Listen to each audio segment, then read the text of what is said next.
아멘. 네, 이제 우리가 이제 이 요한복음 이제 오늘 드디어 대단원의 예수님의 십자가에 못 박혀 돌아가시고 이제 부활의 아침을 맞이하는 그러한 놀라운 시간을 맞이하게 되었습니다. 우리 기독교 신앙에서 결과적으로 볼 때에 예수님이 이 땅에 탄생하시고 그 다음에 십자가에 죽으시고 그 다음에 부활하시고 재림하시고 부활하시고 성령 강림하시고 그 다음에 예수님 재림하시고 5대 이제 진리 내지는 5대 강화 이렇게도 볼 수 있죠. 그래서 이 5가지 중에 하나라도 빠지고 하나라도 부인하면 예수님 재림을 부인한다든가 예수님 부활을 부인한다든가 예수님 탄생 동정녀 탄생을 부정한다든가 이러면은 거기가 이단이에요. 그러나 이제 뭐 저 신천지는 그런 데는 뭐 이단으로 이제 이렇게 다 젖혀놓고 우리 기독교 안에서도 조금 이제 그 장로교라든가 웨슬레 뭐 이런 그 학자들마다 교리가 조금 다를 수는 있어요. 그렇지만은 그 교리 안에 예수님의 이 5대 진리 이 부분에 대해서 하나라도 빠지면 절대 안 됩니다. 그래서 칼빈 신학도 웨슬레 신학도 모두가 다 이 5개의 5대의 진리는 다 다루고 있다 이렇게 볼 수 있고 약간 접목 내지는 해석은 조금 틀릴 수 있지만 예수님이 반드시 동정녀 탄생 그리고 예수님 십자가에 죽으셨고 그 다음에 부활하시고 성령 보내주시고 그 다음에 재림하시고 요 5가지는 다른 어떤 형태로라도 다루고 있다 이렇게 볼 수가 있고요. 자, 그래서 그 20장 요한복음 20장이죠. 그래서 1절서부터 10절까지는 부활의 아침 이렇게 볼 수가 있습니다. 그래서 20장 1절에도 그 본문에도 이제 그렇게 말씀하죠. 안식 후 첫날 이른 아침 아직 어두울 때에 막달라 마리아가 무덤에 와서 돌이 무덤에서 옮겨간 것을 보고 그랬습니다. 이 안식 후 첫날은요. 지금으로 하면 현재 주일을 가르치게 합니다. 주일. 그 다음에 우리가 주일 예배를 드리는 그런 이제 기원이 여기서 생겼다. 이렇게도 이제 얘기합니다. 그리고 이제 이른 아침 아주 이 아침 새벽이긴 한데 아직 날이 안 밝았어요. 깜깜한 어두운 때 이제 어두울 때 이제 그 예수님을 따라다니는 그 여인들이 참 기구한 그 사연을 가지고 있는 분들이 많지 않습니까? 그런 분들 중에 한 분이신 이 막달라 마리아 이분이죠. 굉장한 분이죠, 이분이. 예수님을 만나고 난 다음에 굉장한 분이다 이런 뜻이에요. 그래서 이른 아침에 아직 새벽에 한 5시쯤 되었어요. 아직 날도 안 밝았어요. 그 시간에 이제 주님의 무덤이 막 있는 대로 달려가는 거죠. 그래서 주님의 무덤에 온 여인들 그래서 수산나, 살로메, 마르다, 막달라 마리아, 알페오의 마리아, 막달라 마리아는 그 일행보다 먼저 무덤에 도착했어요. 그래서 이제 무덤에 딱 와서 보니까 현장이 이제 아주 그냥 실감나게 보인 거죠. 이절에 보니까 시몬 베드로와 예수님의 사랑하시는 그 다른 제자에게 달려가서 말하되 사람이 주를 무덤에서 가져다가 어디에 뒀는지 우리가 알지 못하겠다 하니 그랬습니다. 자, 무덤에 돌은 이렇게 옮겨져 있고 막달라 마리아는 그 유대인들이 그 주님의 시체를 이제 치웠다고 생각을 한 거예요. 그 유대인들이 막 그냥 못되게 했잖아요. 예? 그 상황을 십자가 예수님 못 박는 그 모든 과정을 다 보았기 때문에 또 유대인들이 예수님 시체를 이제 가져갔나 보다 이렇게 생각하죠. 그래서 막 그 마음으로 막 열심히 속에 달려와가지고 이제 그 만찬실에 있던 요한과 베드로이죠. 그래서 막 요한하고 베드로를 찾습니다. 그러니까 이제 막달라 마리아는 결코 주님께서 부활했음을 이제 믿지 않는다. 그러니까 이게 참, 예수님이 계실 때도 나는 부활할 거다. 나는 부활이요 생명이다. 그래 얘기하셨는데, 막상 그 환경이 되어졌을 때는 정말, 안 믿어지는 것 같아요. 예수님 부활하심이. 그냥 로마인들이, 내지는 유대인들이 예수님 시체를 가져간 그거 먼저 생각나는 거죠. 우리도 만약에 그 환경이 되었다면 아마 그렇게 생각하지 않았을까, 이렇게 생각할 수 있고요. 조금 이제 사양은 다르지만 예수님께서 이제 공중에 강림하시고 휴무사건 일어났다. 그러면 사람들이 쉽게 믿을까요? 왜 뭐 아직까지 해가 등천에 뜨고 말이지, 날씨가 이래 좋고 뭐 그런데 무슨 대환란이냐, 그렇게 거의 99%가 할 것 같아요. 처음에는요. 예. 예수님의 제자들도 지금 예수님 부활하신 게 빨리 안 믿어지잖아요. 현장에서. 예. 막 이제 그렇게 이제 됐다는 뜻이죠. 3절에 보니까 베드로와 그 다른 제자가 나가서 무덤으로 갈세 그랬어요. 그러니까 베드로하고 또 요한이 막 달려갔습니다. 그 사이에 다른 여인들이 주님의 무덤에 도착하게 되고, 그 다음에 이제 그 두 여인이 그랬어요. 그래서 살로메와 수산나, 이제 두 여인인데, 주님의 천사를 만나게 됩니다. 이 두 분이. 그래서 크게 겁을 먹고, 처음에는 이제 그 약간 마귀 속임수인가 해가지고 좀 그랬어요. 마태복음 28장 5절에 보면 그런 이제 기록이 되어 있습니다. 그런 좀 우왕좌왕한 상황이에요. 예수님이 이제 살아나시고 시체는 안 보이고 또 유대인들이 가져갔다는 생각이 크고 막 그냥 그러니까 예수님이 그 부활하신 것에 대해서는 빨리 이렇게 감이 안 왔던 것 같아요.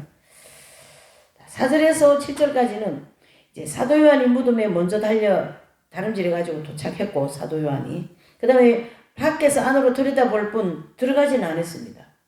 들어가지는 않았고, 그 다음에 이제 이때 이제 뒤따르던 베드로가 막 이게 뛰어오면서 무덤으로 바로 들어가 버렸어요. 이분이 좀 성격이 아주 좋지 않습니까? 그렇게 막 이렇게 하시는 거. 예. 그리고 이제 그 어두운 무덤에 이렇게 더듬으면서 주님의 시체를 이제 베드로가 용감하게 막 찾는 거죠. 이때는 두 여인에게 나타난 천사는 안 계셨고, 베드로는 막 외치는 거죠. 요한, 주님께서 안 계셔. 이렇게 들어와 보라고 막 이제 그 현장 지금 이제 그런 좀 우왕좌왕한 그 상황입니다. 7절. 그 이제 거기 본문에 보면은 뭐 7절에 머리에 썼던 수건과 세마포는 함께 놓이지 않고 딴 곳에 이제 제쳐져 있고 이제 이렇습니다. 8절은 그때야 무덤에서 먼저 왔던 다른 제자도 들어가고 보고 믿더라 그랬습니다. 자, 사도 요한은 앞절에 믿었더라면 표현에 대한 오해를 막기 위해 그 어떤 이제 본절을 기록했을 건데, 주님의 부활을 믿는 사람은 성모 마리아 외에는 아무도 없었어요. 그 순간에. 참 이게 당황스럽기도 했을 것 같아요. 예. 그렇게. 예. 그리고 이제 구약의 예언이 없었기 때문에 그 구약에 보면요, 이렇게 예수님 탄생에 대해서는 이사야 선지자도 그렇고 많이 이렇게 예언을 해 놓으시는데, 예수님의 부활하심에 대해서는 그렇게 많이 찾아보지는 못할 것 같아요. 뭐 본 적이 별로 없는 것 같아요. 기억도 별로 없는 것 같고. 그러니까 예수님이 살아나심에 대해서는 이게 보통 그 신심과 믿음이 아니면 그 순간에 말이죠. 예. 그래서 구약의 예언이 없었기 때문에 제자들 빨리 그게 이제 생각이 안 났을 수도 있고, 또 주님께서 부활하신 후에 제일 먼저 나타나신 곳은 성모 마리아가 계시는 최후의 만찬실 안에 방 안에 이제 그 방 안에 주님께서 발현을 하시는 거죠. 그래서 그 이제 최후의 만찬설이라는 곳이 바로 이제 그 마가의 다락방이죠. 거기 이제 성모님도 계속 계시고, 이제 그런데 예수님이 제일 먼저 아마 이제 거기를 이제 나타나신 것 같아요. 그래서 9절에 보니까 저희는 성경에 그가 죽은 자가 가운데서 다시 살아나야 하리라 하신 말씀을 아직 알지 못하더라 그랬습니다. 예. 10절을요. 두 제자는 만찬실로 갔고 이때 뒤따라왔던 막달라 마리아만 무덤 곁에 남겨두고 떠났다. 그들은 성모님께 주님의 시체가 없어졌다는 사실을 알리기 위하여 떠난 것이다. 무슨 말입니까? 두 제자가 이제 자기 집으로 돌아갔는데 이 막달라 마리아는 어떡하지 당황스러운 거예요. 막 예수님이 안 계시고 그러니까 아마 이제 성모님에게도 이 사실을 알리려고 아마 가시는 그런 정황이 아닌가 볼 수 있고요. 그 다음에 이제 11절에서 18절에는 막달라 마리아가 부활하신 예수님을 이제 드디어 배웠게 됩니다. 11절.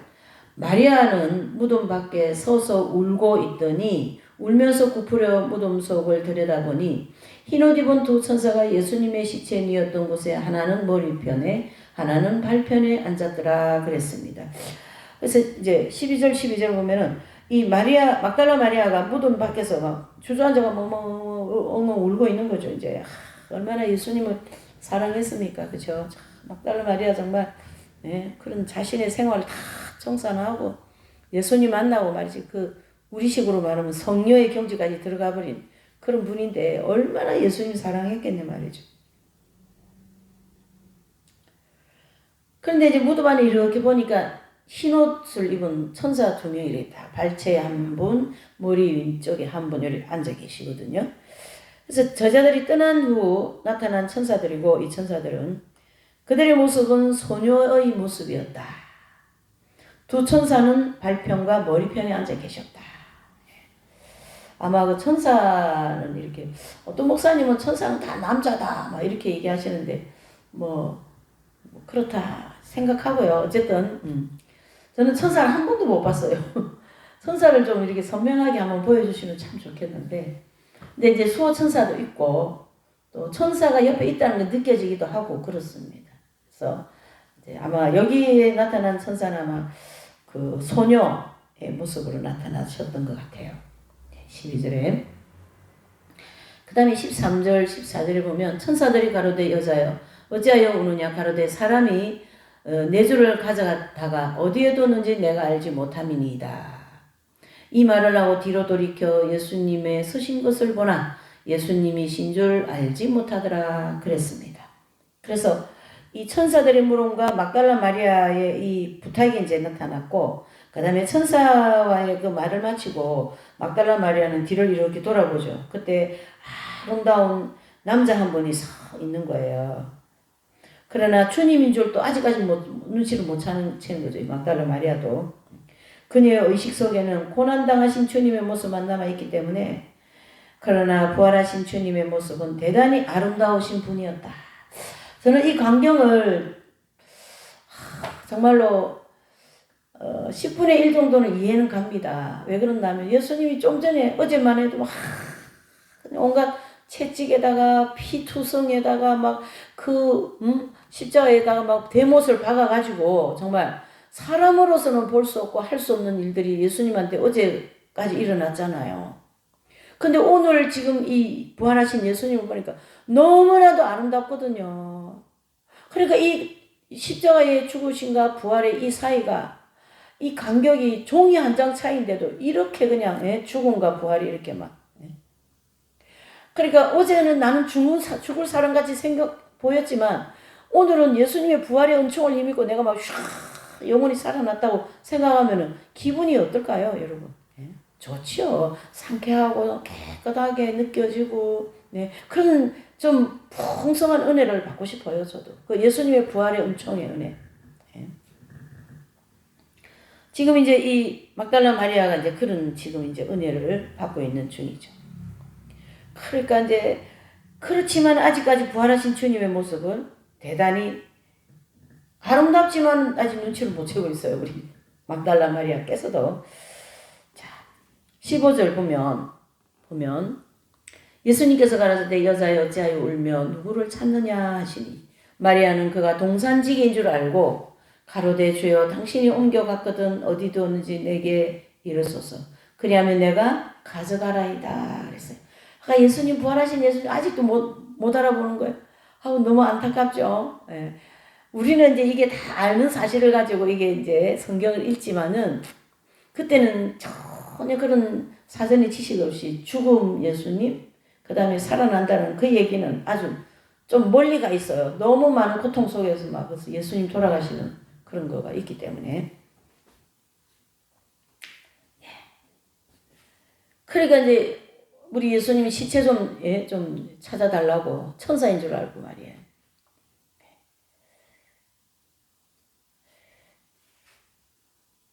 그 16절에 보니까 예수께서 마리아야 하시거늘 마리아가 돌이켜 히브리 말로 라보니오야 하니 이는 선생님이라 그랬습니다. 그래서 주님 은혜가 이제 막달라 마리아에게 다 임해가지고 그때야 비로소 자신 앞에 서 있는 분이 부활하신 예수님이다.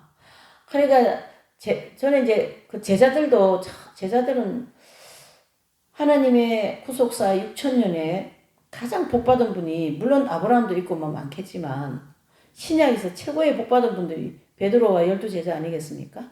두 번째로 복받은 분들이 이 막달라 마리아예요.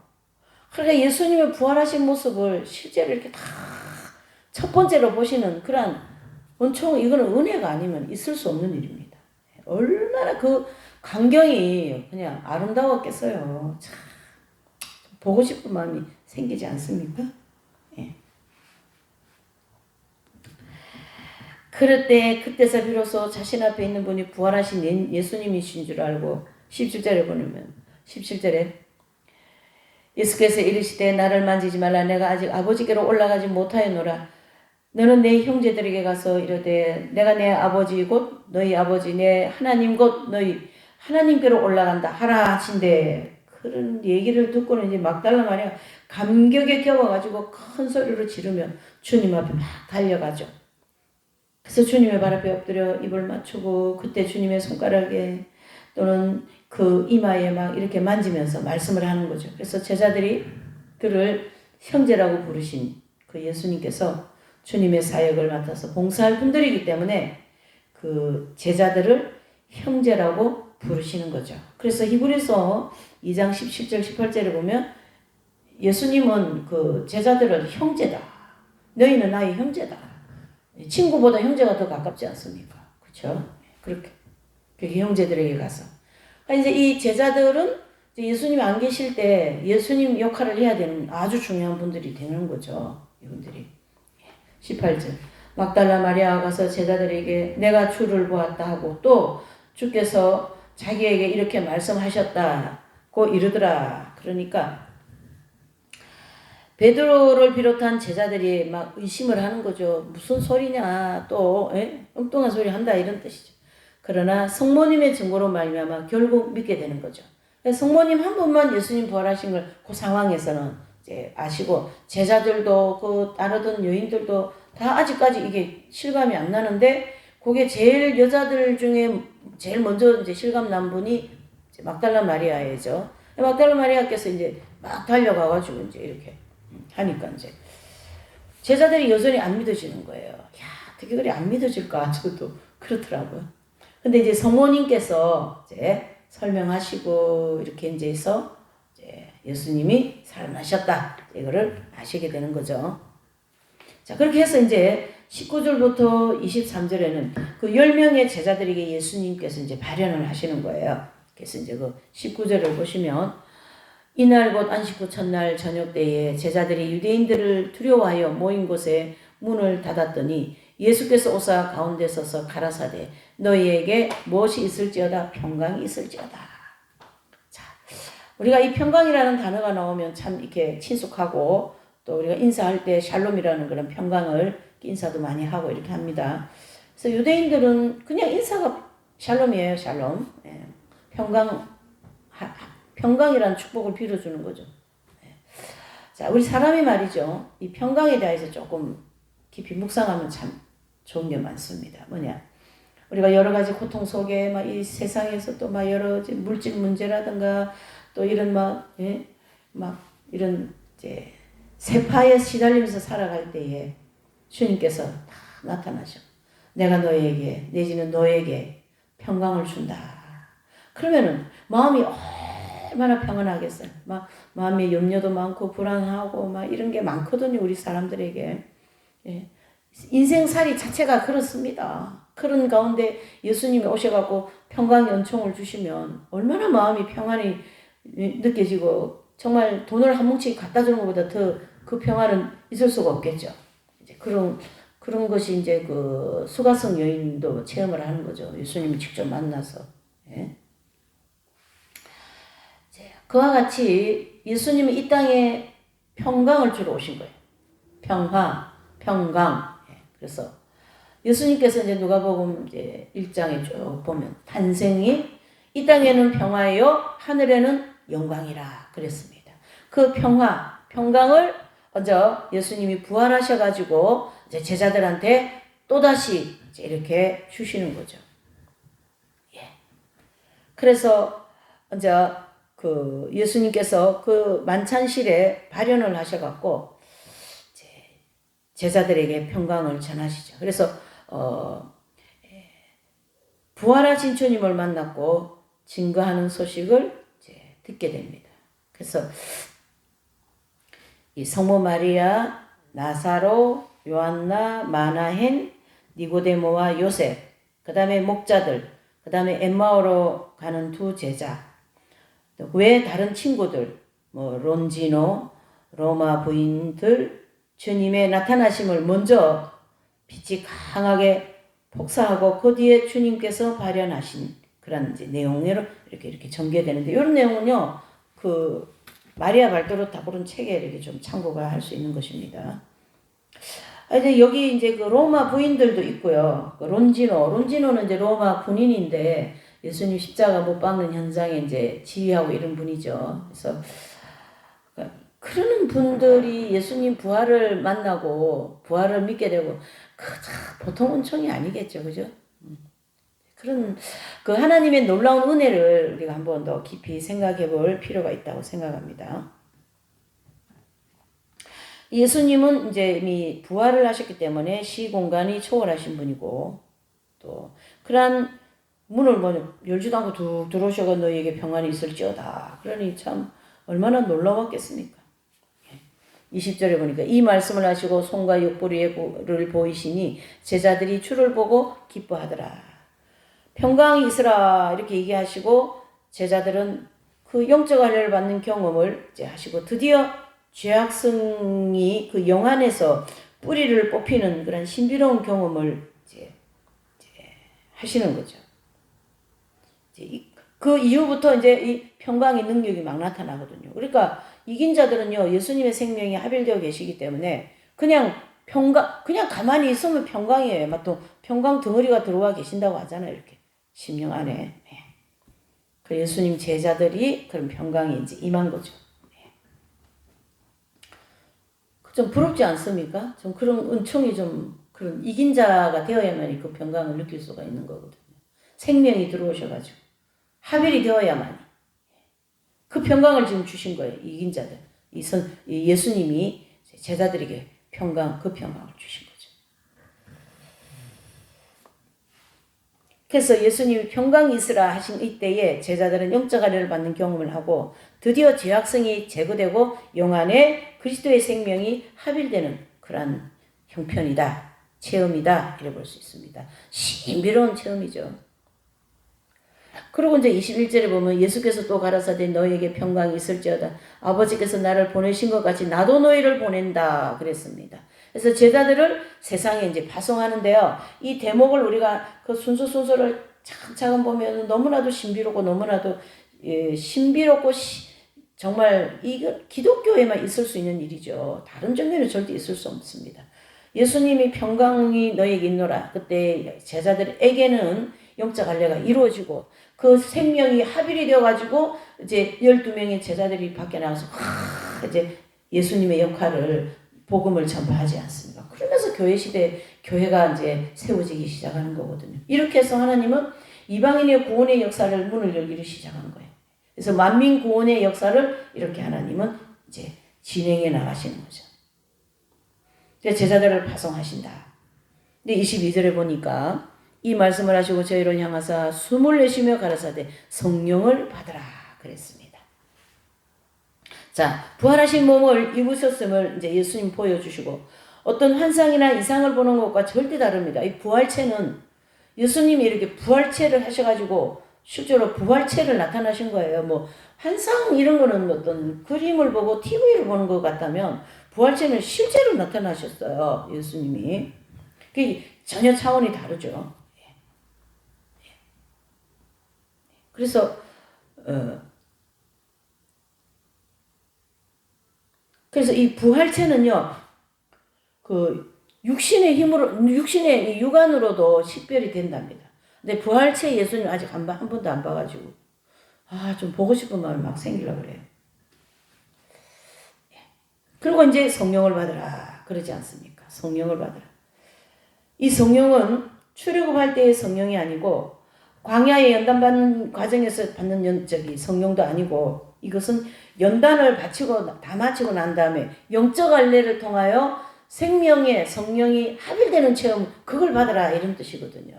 예. 그래서 광야 연단 과정을 다 받게 되면 이제 성령님 곧 생명이 합일이 된다 그런 뜻이고, 주님께서 제자들의 영적 성장 단계를 아시고 영적 할례 후에 반드시 되는 생명수의 복주를 약속을 하고 계신다. 그러니까 이미 이제 요 상황은요, 요 대목들은 다 제자들 중심으로 보셔야 돼요. 그러니까 제자들이 영의 생명이 합일되고 그리고 난 다음에 이제 예수님이 성령을 받으라 이래 얘기하지 않습니까? 그때에 이제 뭐가 됩니까? 생명이 폭주 폭주 경험이 된다라는 거죠. 폭주 경험. 자, 23절요. 너희가 네 죄든지 사하면 사하여질 것이요 네 죄든지 그대로 두면 그대로 있으리라 하시니라 그랬습니다. 그러니까 사죄권을 사도들에게 주시고, 이는 사도권이라고도 하고 또 사죄권이라고도 합니다. 사도 내지는 사죄, 그렇죠? 그러니까 12제자들에게 제일 먼저 사도권을 주시고 그 다음에 사죄권을 주십니다. 그래서 제자들을 통하여 죄사함을 받는 그런 이제 은총을 베풀겠다. 그래서 이제 이런 전통은 개신교에서는 찾아볼 수 없지만 그 가톨릭 교회에서 이제 보게 되죠. 그래서 베드로라고 하는 그 반석 위에 교회가 세워진 거거든요. 그러니까 그 가톨릭은 그 절대 자기들이 이단이라고 자기들이 그 이단을 만들어낼 수가 없어요. 왜 그러냐면 이단의 그 특징이 그 자신이 내가 예수다 이래 하잖아요. 근데 가톨릭은요, 베드로라고 하는 그 이름 위에 교회가 세워졌기 때문에 베드로의 후예가 어떻게 예수님이 될 수가 있습니까? 그러니까 구조 자체가 이단이 될 수가 없는 구조로 되어 있어요. 네. 자, 그런 건 튼튼하게 되어 있습니다. 개신교는 막 굉장히 자유롭지 않습니까? 그래서 막 자기가 막 이단 예수라고 하고 막 저기 문선명이나 이만희 이런 사람들 그렇죠. 다 가라지들이죠. 근데 이제 가톨릭은 그럴 수는 없어요. 교리적으로는 좀 틀려도 이 교회에 대하여서는 확실하게 베드로의 이름 위에 세워진 교회거든요. 그래서 사죄권, 사도권을 제자들에게 주셨어요. 베드로를 비롯한. 그렇기 때문에 가톨릭은 그 맥락을 가지고 세워진 교회이기 때문에 사죄권과 사도권을 받은 그런 입장에서 그 고해성사가 있는 거죠. 그래서 이제 신부님들을 통하여 이제 죄를 고백하면 죄사함을 할 수 있는 그런 고난을 받았기 때문에 이제 죄사함을 해주는 거예요. 신부님들이. 그러니까 무턱대고 막 가톨릭 이단이라고 막 그렇게 하면 안 되는 거예요. 네. 모르면 그만 가만히 있으면 되는데 막 이단이라고 그러고 교회 구원이 없다 그러고 그러면 참 곤란하죠. 구원이 없는 것이 아니라 좀 문제가 많다 이래 볼 수는 있죠. 개신교도 문제가 많죠.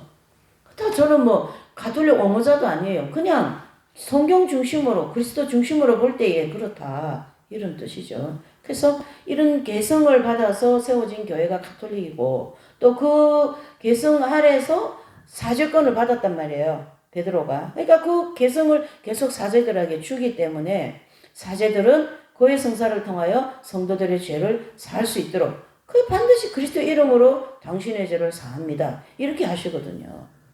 그러면 이제 신부님 자기 이름으로 신부님 이름이 홍길동이다 그러면 홍길동 이름으로 죄상을 줍니다. 그럼 그 문제가 큰 거예요. 그러나 반드시 그 신부님들 고해 성사를 보면 예수 그리스도 이름으로 당신의 죄를 사합니다. 이렇게 얘기하시거든요. 그러니까 예수님의 이름으로 죄사함을 받은 거죠. 그냥 대리 역할을 하는 거지. 사제권을 받았으니까. 네. 그 고해 성사에 대해서 이런 개신교에 대한 그에서 오해하는 그런 부분들이 좀 풀어졌으면 좋겠어요. 네. 자.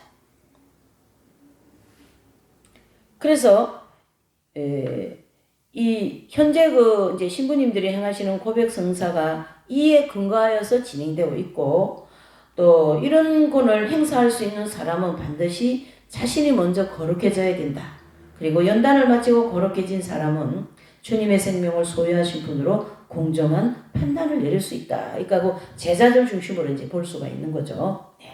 이렇게 해서 그 23절에 이제 내용이 조금 이제 너희가 네 죄든지 사면 살 것이요. 그러니까 여기서 너희는 12제자들을 가르치게 하는 거거든요.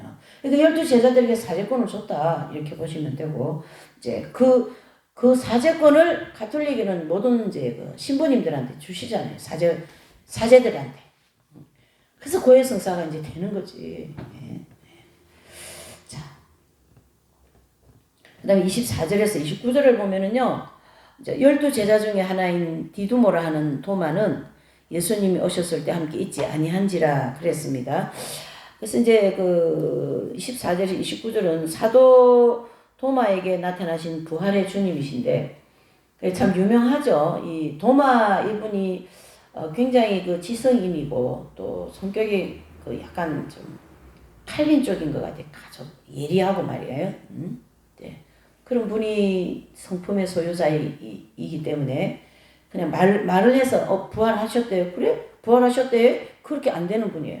그래서 그 자리에도 없었기도 하고 이제 예수님이 이제 두 번째 나타나셔가지고 도마에게 이제 자신이 살아났다는 걸 알려주시는 대목이죠.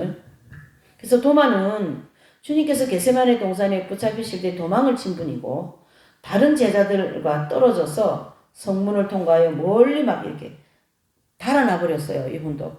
그리고 성문에서 병사에게 잡히고 그는 그의 손을 뿌리치고 성 밖으로 달아나 버립니다. 그래서 이제 유다 그 산지에 막 이렇게 배회하다가 베들레헴 주님께서 태어나신 동굴로 이제 자신이 이렇게 피하고 있었대요. 이제 발도르타 책이 나오는 겁니다. 그때 목자였던 엘리야가 주님을 생각하기 위하여 그곳을 방문했습니다. 그 방문했다가 드디어 도마를 목격한 거예요. 그리고 그 목자 있잖아요. 그 목자 이름이 엘리야거든요. 그러니까 그 엘리야는 주님의 부활하심을 증거하였지만 도마는 어떻게 안 믿었어요. 믿을 리가 없죠.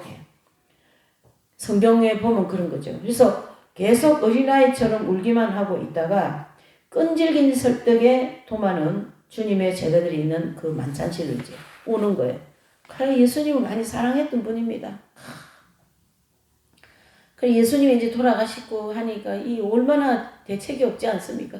그러니까 그 만찬실에서 이제 계속 울고만 있는데 그 아마 이제 그 목동 중에 한 사람인 엘리야가 예수님 살아났다고 빨리 가보시라고 그 만찬실로 가보시라고 제자들 그 계신다고 그렇게 해서 이제 울다가 이제 그걸 쫓아간 거예요. 이 도마가. 그래서 제자들이 계신 그 이제 그곳으로 가서 이렇게 계속 이제 그 증거를 이제 듣는 거죠. 예수님.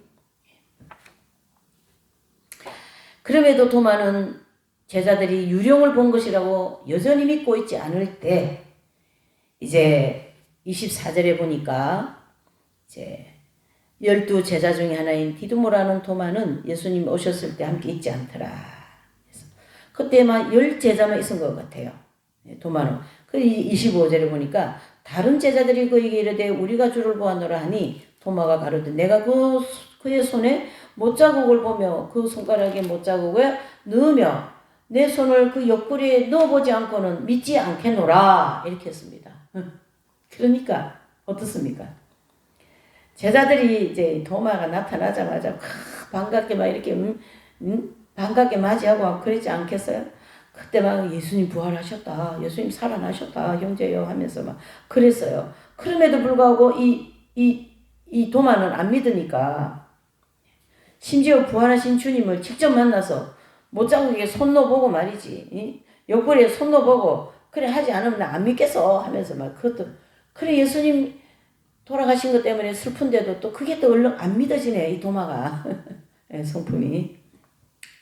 자 그래 그런 시간을 보내면서 이제 8회를 지나서 제자들이 다시 집에 앉아 있을 때 도마와 함께 있고 문들이 닫혔는데 예수님께서 어떻게 너희에게 평강이 있을지어다 이렇게. 그래서 8회가 지나서 이제 예수님이 나타나신 이때는 세 번째 부활하시고 세 번째 제자들에게 오셨습니다. 그때도 평강을 주시는 거죠. 그래서 8회면 8일 후에 부활하의 주님께서 제자들을 다시 찾아오십니다.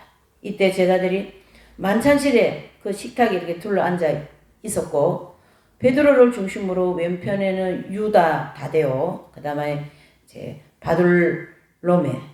이제 이 바돌로메 이분은요 제자들 중에 나이가 제일 많은 분이랍니다. 그다음에 세베대의 야고보, 그다음에 요한, 그리고 베드로의 오른편에는 이제 마테, 도마, 빌립, 안드레, 알페오의 야고보, 그 다음에 열심당원 이제 시몬이 이렇게 앉아서 양쪽으로 이렇게 앉아 계신 그런 상황에 그때 이제 예수님이 빛으로 이렇게 빛으로 싹 쌓여가지고 나타나셨습니다. 그래서 제일 먼저 사도 요한이 주님을 목격합니다. 그리고 주님께서 평강이 있을지어다 또 평강을 주시는 거예요. 정말 오늘 이 요한복음 20장을 보면서 우리가 예수님의 평강을 충만히 주시라고 마음으로 기도하시기를 바랍니다. 예. 저도 그 평강을 받고 싶네요. 정말 주님 주시옵소서. 그러니까 주님의 평강을 비는 말씀이고 이때 사도 도마가 영적 할례를 받습니다. 그래서 그 평강 덩어리신 예수님의 생명이 사도 도마에게 딱 이제 이루어진 거죠. 그러니 얼마나 마음이 평강이 넘쳐 흐르지 않겠습니까, 여러분? 예. 정말 부럽고도 또 부럽네요. 예. 그렇게 하면서 예수님이 제자들에게 나타나시면서 계속 어떻게 해요? 평강을 주노라, 평강을 주노라. 그 예수님의 생명이라고 하는 평강 덩어리를 제자들에게 합의를 시키는 거죠, 지금. 쉽게 우리가 그 하빌의 경제에 대한 얘기를 하자면. 자, 이렇게 요한복음이 깊은 진리가 들어있다라는 거예요, 여러분. 주님 너무 감사하네요, 진짜. 27절을 보실게요. 예. 도마가 이르시되 내 손가락을 이리 내밀어 도마에게 이르시되 내 손가락을 이리 내밀어 내 손을 보고 내 손을 내밀어 내 옆구리를 넣어보라. 그리하고 믿음 없는 자가 되지 말고 믿는 자가 되라 그랬습니다.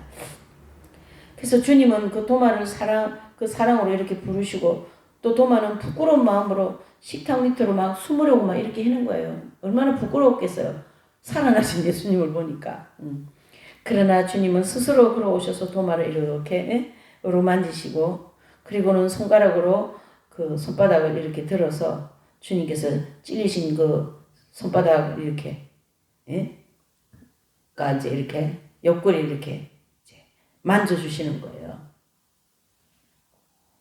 그리고는 믿음 없는 자가 되지 말고 믿는 자가 되라 이렇게 말씀을 해주시는 그 순간에 이 도마가 얼마나 정말 감격과 그 평강과 그 은혜를 그거는 인간의 필설로 절대 표현할 수 없는 겁니다. 그 하빌의 경지를 얘기하는 거거든요. 생명이 들어오셔서 딱 하빌이 된 거거든요. 그때부터 이제 폭주가 막 이어지지 않습니까? 교회 시대 이긴 자들 첫 번째 되는 분들이죠. 엄청난 일들입니다. 이런 일은. 이게 다 영적인 일이기 때문에 우리가 그냥 이런 육안으로는 잘 모르니까 그냥 평강이다 그러는데 실제 이것이 경험되어지고 그때 그 사건이 일어나는 그 일들은 이거는 하나님의 놀라운 그 속죄의 사업과 또 인류 만민 구원의 그 사업이 이루어지는 그 순간순간들인 거예요. 그 인류 만민 구원의 사건이 이루어지는 그 모든 일 중에 가장 중요한 일들이 진행되고 있는 거다. 이래 볼 수가 있는 거죠.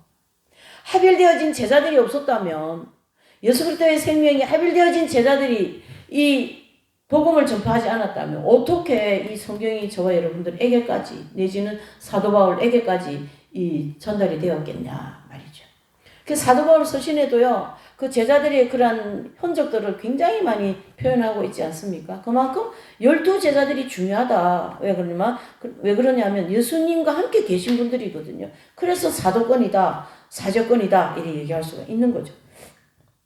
굉장히 중요한 내용이 그 속에 굉장히 많이 들어 있습니다. 그래서 그 사도행전 15장에 보면은 이제 제자들의 의회라는 회의하는 그런 일이 있어요. 그러면 이제 그럴 때 이제 바울이 찾아가셔가지고 베드로를 만나지 않습니까? 또 그래가지고 베드로가 뭐 식사를 좀 잘못하는 사건 때문에 막 베드로를 혼내키고 바울께서 그러면서 자기 사도권도 확실하게 명백하게 해놓고 또 그 교리에 대하여서도 확실하게, 그리고 제자들의 얘기도 아주 귀담아 들으면서 자기 서신을 이제 보내는데 굉장히 많이 제자들에게 들은 복음에 대하여서 이제 많이 사용을 하시는 거죠. 참, 그 하나님이 일이 이루어지는 그 모든 순간순간들 보면 너무나 아름답습니다, 여러분. 제가 이 말씀을 증거하는데도 막 제가 은혜가 막 돼버리네요. 왜 그러냐면 그 일들이 이루어지는 그 모든 과정 하나님이 이끌어 가신 일 아니겠습니까? 그러면은 우리 눈에는 보이진 않지만 이 하나님이 우리 눈에 보이지 않는 이 성령을 통하여서 우리를 구원하시기 위한 이 작업들이 얼마나 아름답게 지금도 이루어져 가고 있다고 우리는 믿어야 될 줄 믿습니다. 멋진 일이죠. 아주 신비로운 일이죠. 뭐 보통 일이 아니에요. 그러면서 이제 28절, 29절에 그 위대한 도마의 신앙 고백이 나오는 거죠. 그래서 이제 28절, 29절 보시면 도마가 대답하여 가로되 나의 주시며 나의 하나님이시니이다. 이 위대한 고백, 예수님은 나의 주시고 나의 하나님이시다. 이 삼위일체의 진리가 딱 나오는 거예요.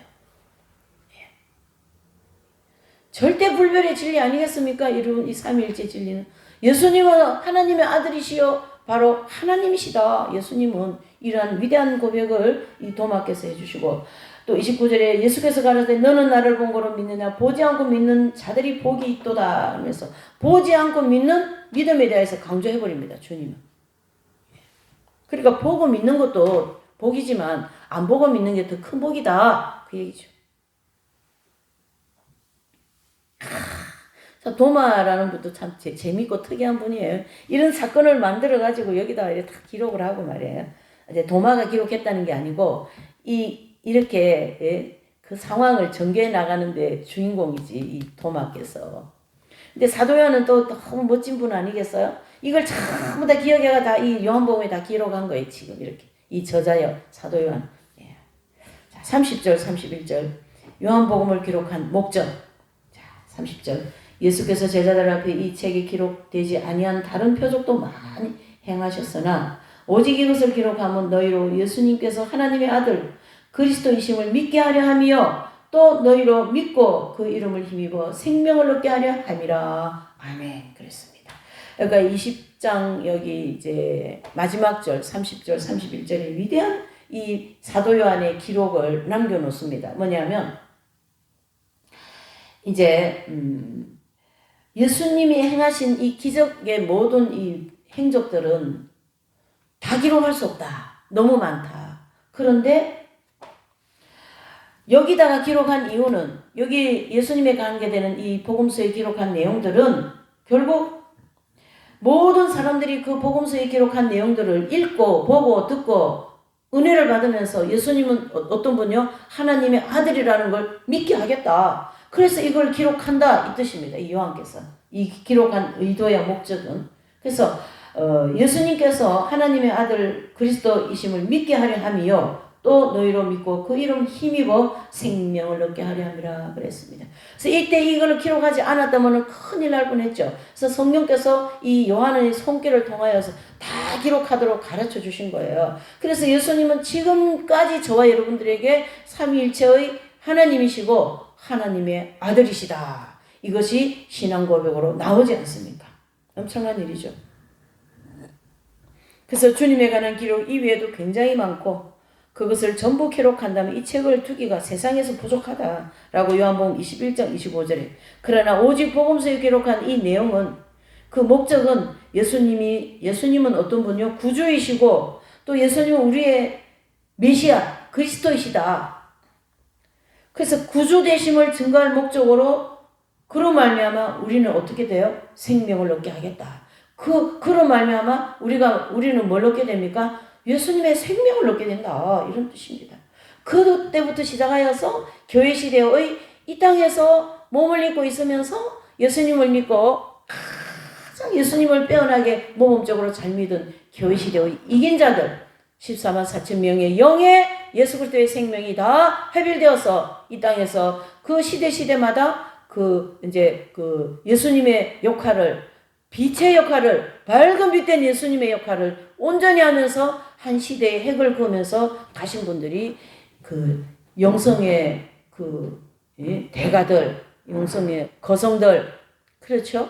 그러니까 12제자, 사도 바울이라든가 디모데라든가 또 초대 교부들, 어거스틴 성자, 아다네우스, 또 오리겐 이런 모든 교부들과 함께 프랜시스 성자라든가 또 십자가 요한 성자나 아빌라이 데레사 또 이런 성 이냐시오 성자 이러한 위대한 영성가들이 다 그 예수님의 생명이 합일되어진 그러한 분들로서 예수 그리스도의 그 사역을 감당하신 분들이거든요.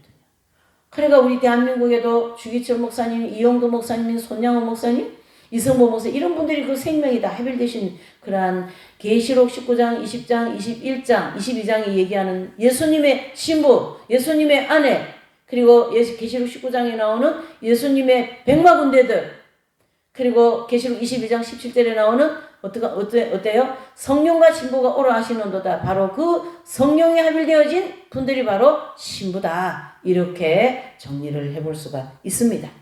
이렇게 요한복음에는 이렇게 깊은 진리가 들어있고 또 기독교의 진리는 이렇게 깊고 우리가 측량할 수 없는 그러한 놀라운 진리다. 그렇기 때문에 이 진리 자체는 영원불변한 진리요. 여기서 비껴가면 큰일 난다. 이렇게 볼 수가 있습니다. 자, 오늘은 여기서 20장까지 하겠습니다.